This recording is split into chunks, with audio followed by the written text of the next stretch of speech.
शिवपुरी तहसील के ग्राम सीर पंचायत बांसखेड़ी के आदिवासी परिवार इन दिनों बेहद कठिन हालातों में जीवन जीने को मजबूर है।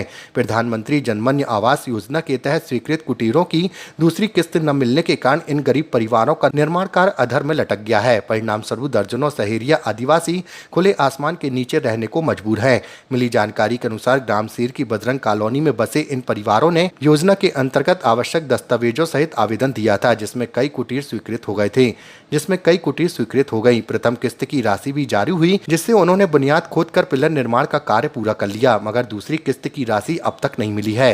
ग्रामीणों का कहना है कि दशकों से वे इस भूमि पर झुंगियों में रह रहे थे और अब जब उनके पक्के घर की उम्मीद जागी तो प्रशासनिक असमंजस ने उन्हें अधर में लाकर छोड़ दिया। कई परिवारों की अधूरी कुटीरें अब कंकाल बन चुकी हैं और लोग फिर से प्लास्टिक की टीन की झुंगियों में लौटने को मजबूर हैं। पीड़ित परिवारों ने जिलाधीश शिवपुरी को ज्ञापन सौंपकर मांग की है कि उन्हें योजना की दूसरी किस्त तत्काल दिलवाई जाए ताकि वे अधूरा निर्माण को पूरा कर सकें। क्या ले गया? वहाँ पे ट्रांसपोर्ट नगर बनने आया साहब, लेकिन ट्रांसपोर्ट नगर बनने आया तो हम लोगों को गरीब देख के नहीं, बड़े बड़े पैसे वाले भी हमारे आशीष है, लेकिन उनकी जमीन तो नहीं जा रही।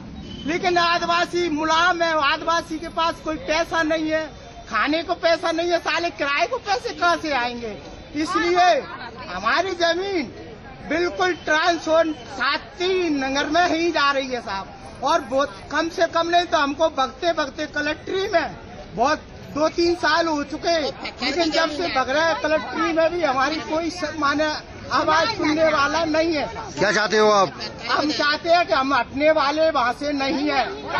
जो हमारी एक किस्त गिर चुकी है, वो किस्त गिर चुकी है, तो अब उसमें हमने पैसा तो वहीं फंसा दिया और माने हम लोग माने पैसा फंसा के और पूरी कुटीले माने बनाने की तैयारी है। झुग्गी झोपड़ी हमने मिटा दी है, लेकिन झुग्गी झोपड़ी मिटाने के बाद अब बरसात आने वाली है। अब क्या करें, पिलर खड़े हैं, पैसे की रोक हो चुकी है आगे से। अब आप ही बताइए कि हम लोगों का पालन पोषण कैसे हो साहब? क्या आश्वासन दिया आपको कलेक्टर साहब ने? अभी कलेक्टर साहब के हम गए नहीं है साहब, लेकिन पहले आए थे तो कलेक्टर साहब कहते हैं 7 नगर में है साहब।